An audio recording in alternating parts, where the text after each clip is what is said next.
Good morning बच्चों। First year commerce accountancy आप पढ़ाई कर रहे होंगे, बहुत जोरों से पढ़ाई पे लगे होंगे। एक एक क्लास, एक एक लेक्चर का वीडियो कई बार देखते होंगे, न्यूमेरिकल भी सॉल्व करते होंगे, थ्योरी भी लर्न करते होंगे, क्योंकि हम लोग इस मिड टर्म में आ चुके हैं। कुछ ही टाइम के बाद आपके एनुअल एग्जाम आ जाएंगे, आई थिंक मैक्सिमम 2 मंथ। तो अब आप पढ़ाई पे लग जाइए। जो चीज नहीं समझ में आए उसका वीडियो देखिए, नोट्स बनाइए, अपने टाइम का यूज करो, मिस यूज मत करो, नहीं तो बाद में पछताना होता है। कोई थियरी डेली रीड करो, कोई थियरी एग्जाम के 20 दिन पहले रीड करो, कोई थियरी एग्जाम के 1 हफ्ते पहले रीड करो, और कोई थियरी एग्जाम के रात वाली में पढ़ो। तो जब आंसर लिखोगे कॉपी पे तो समझ में आएगा कि किसमें ज्यादा अच्छा लिखा है। तो बच्चों, आप थियरी पे बेस करें, न्यूमेरिकल सॉल्व करें, पढ़ाई करते रहें। हम लोग पढ़ रहे हैं प्रोविजंस एंड रिजर्व, और ये हमारा लास्ट लेक्चर होगा। सीक्रेट रिजर्व लास्ट टॉपिक है, सीक्रेट रिजर्व।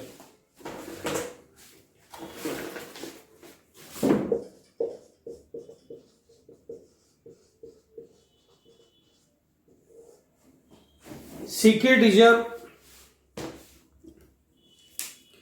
ये खुद अपने आप में बहुत इंपॉर्टेंट टॉपिक है।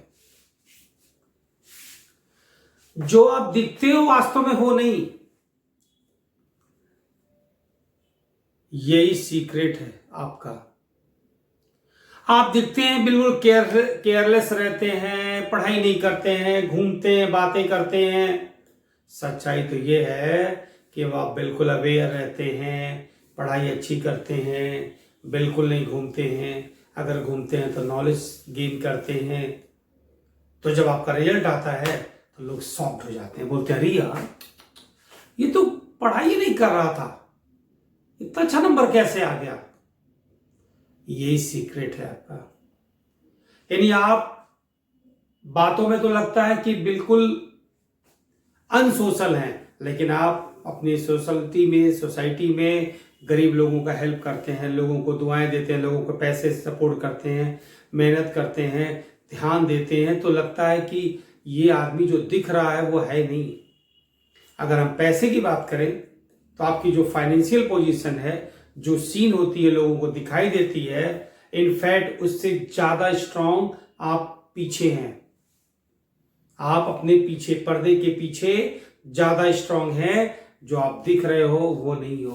यानी कि तुम्हारी जो रियल वैल्यू है, जो तुम सबको बता रहे हो, जो सबको प्रूफ कर रहे हो, वो रियल से कहीं बहुत अच्छी वाली है। यानी अगर कोई बिजनेसमैन, कोई कंपनी अपने रियल पोजीशन को बैलेंस शीट में शो नहीं करता है, इट मींस कि वो सीक्रेट रिजर्व रखता है। जैसे कोई एसेट्स परचेज किया और कोई एसेट्स जो खरीदा उसको एक्सपेंडिचर मान लिया, रेवेन्यू एक्सपेंडिचर कर रहा है, कैपिटल एक्सपेंडिचर, लेकिन अकाउंटिंग में ट्रीट कर रहा है रेवेन्यू एक्सपेंडिचर। जब हम किसी रेवेन्यू एक्सपेंडिचर को शो करते हैं तो उससे हमारा प्रॉफिट कम दिखता है, और सच्ची में तो वो रेवेन्यू एक्सपेंडिचर आपने किया नहीं था, आपने तो कैपिटल एक्सपेंडिचर किया था। मींस आपने एसेट्स खरीदा था और आपने अपनी उस एसेट्स को बैलेंस शीट में शो नहीं किया, आपने पीएल अकाउंट को ही कम कर लिया। तो आपका पीएल कम दिख रहा है और रियल में क्या है, आपका पीएल ज्यादा है और वो आपके पास एसेट्स है। एक सीक्रेट रिजर्व का ये एग्जांपल हो गया। देखिए डेफिनेशन के बारे में सुनिए। और secret reserve is one which is not disclose by the balance sheet. यानी सीक्रेट रिजर्व वो है जो बैलेंस शीट से डिस्क्लोज नहीं होता। These reserve are created by showing profit at figure much lower than actual and by showing the assets at a lower figure and liabilities at a higher figure। यानी books में आपका profit lower figure पे होता है, assets lower figure पे होते हैं और लायबिलिटीज हाई फिगर पे होते हैं। लायबिलिटीज हाई फिगर पे होती है, ये ऐसा बुक में शो हो रहा है, ऐसा अकाउंटिंग कह रहा है कि आपकी लायबिलिटी ज्यादा है, एसेट्स कम है। रियल में ऐसा नहीं है। रियल में आपकी प्रॉफिट भी ज्यादा है, मच मोर, आपके एसेट्स भी ज्यादा हैं, मच मोर, और आपकी लायबिलिटी लोअर है। ये आपकी रियल पोजीशन है। तो बुक्स में ये दिख रहा है, तो इसका मतलब आपने सीक्रेट रिजर्व मेंटेन कर रखा होगा। When secret reserve exists, the actual position of the firm is much better than what is disclosed by the balance sheet। यानी अगर आप सीक्रेट रिजर्व रखते हैं तो आपकी पोजीशन मच बेटर, बहुत अच्छी है, जो बैलेंस शीट में दिख रहा है उसके कंपैरिजन में। सीक्रेट रिजर्व में be created in the following वे। तो हम सीक्रेट रिजर्व को क्रिएट कैसे करें? सपोज करो तुम्हारी सैलरी है वो 1 लाख रुपए और तुम उसमें से 20,000 रुपए हर मंथ में कहीं पे सेव कर देते हो और अपने आप को ये समझते हो कि मेरी सैलरी 80,000 रुपए है, मैं तो 80,000 रुपए मंथली कमाता हूं, सबको ये बताओगे मेरी सैलरी 80,000 है, और उस 80,000 में अपनी डिटेल आप अपने एक्सपेंसेस करोगे। रियल में क्या है, 20,000 रुपए हर मंथ कहीं पे सेव कर दिए, तो तुम्हारी पोजीशन तो दिख रही है 80,000 के हिसाब से। इंटरनल पोजीशन क्या है जो रियल आप समझते हो, 20,000 सेव हो रहे हैं आपके। कभी कोई प्रॉब्लम आएगी तो आप उसको यूज कर लेंगे। तो आप दिख रहे हो, वास्तव में वो हो नहीं। आपका जो बैकिंग है, जो आपकी स्ट्रॉन्ग पोजीशन है, वो जो दिख रहे हो उससे बहुत मच बेटर है। कैसे बना सकते हैं सीक्रेट रिजर्व? लिखा writing of excessive depreciation, and depreciation लगाना है 10%, तो लगा रहे हो 15%। यानी आपके एसेट्स की जो वैल्यू है वो तेजी से आप उसको डिक्रीज करके दिखा रहे हो। रियल में आपकी एसेट्स बहुत अच्छी है। आपने स्कूटी खरीदी 1 लाख रुपए की और डिप्रिसिएशन लगाना चाहिए 10,000 रुपए, आप लगा रहे हो 15,000 रुपए, तो लगेगा बुक में कि 1 साल में 15,000 रुपए डिप्रिसिएशन हो गए, तो स्कूटी की वैल्यू 1 साल के बाद 85,000 हो गई, और रियल में स्कूटी की वैल्यू है कितनी, 90,000। ऐसे अगले साल डिप्रिसिएशन ज्यादा दिखेगा, रियल में स्कूटी आपकी अच्छी पोजीशन में रहेगी।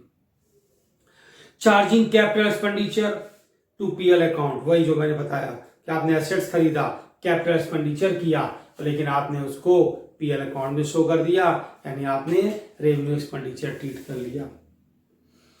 Treating a revenue received as a capital received, जब आपको रेवेन्यू रिसीप्ट मिलती है, जब आप गुड्स सोल्ड करते हो, प्रॉफिट होता है, तो आप उसको कैपिटल रिसीप्ट मान लेते हो, उसको आप बैलेंस शीट में दिखा देते हो। ऐसा करने से आपकी रिसीप्ट कम हो जाती है, क्योंकि आपने उसको बैलेंस शीट में शो कर दिया। रियल में तो आपकी कैपिटल रिसीप्ट बढ़ गई, लेकिन प्रॉफिट जो नेट प्रॉफिट है वह तो कम शो हो रहा है। तो प्रॉफिट कम हो रहा है, अंदर की पोजीशन तो ये है कि आप बिल्कुल सॉलिड हैं।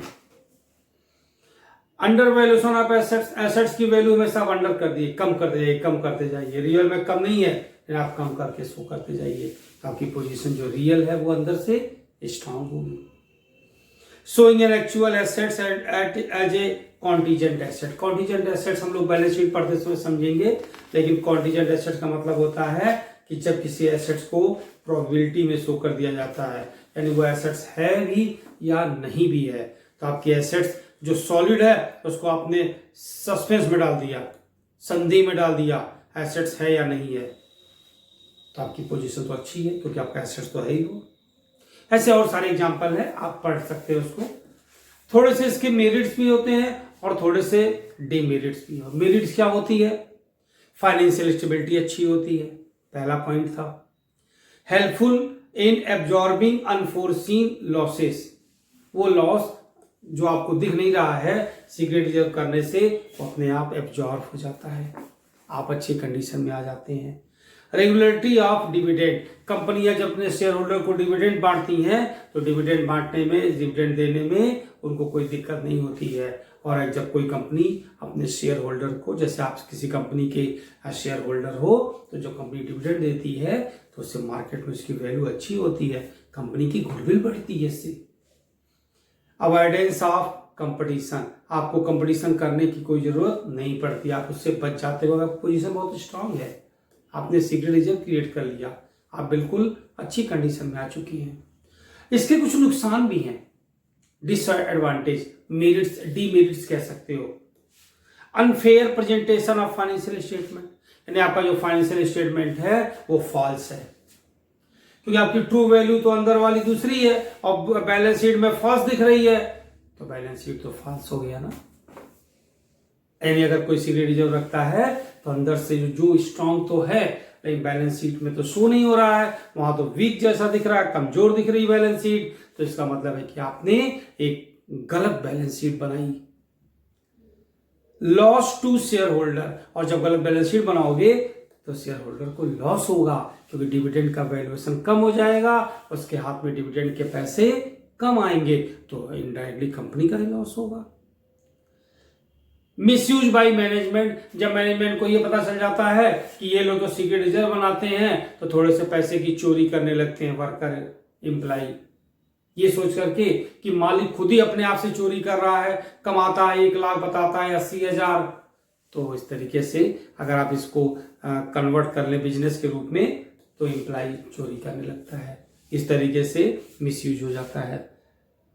कवर फॉर मिसडीड ऑफ मैनेजमेंट, और सीक्रेट रिजर्व अगर आप क्रिएट करते हो तो ये यूटिलाइज होता है मैनेजमेंट से, और उसकी गलतियों को या उसके जो डीड में शर्तें लिखी गई हैं वो यूजफुल नहीं रह जाती हैं। तो बच्चों इस तरीके से एक पॉइंट मैं आपको बोल दे रहा हूं, ध्यान से सुन लीजिए।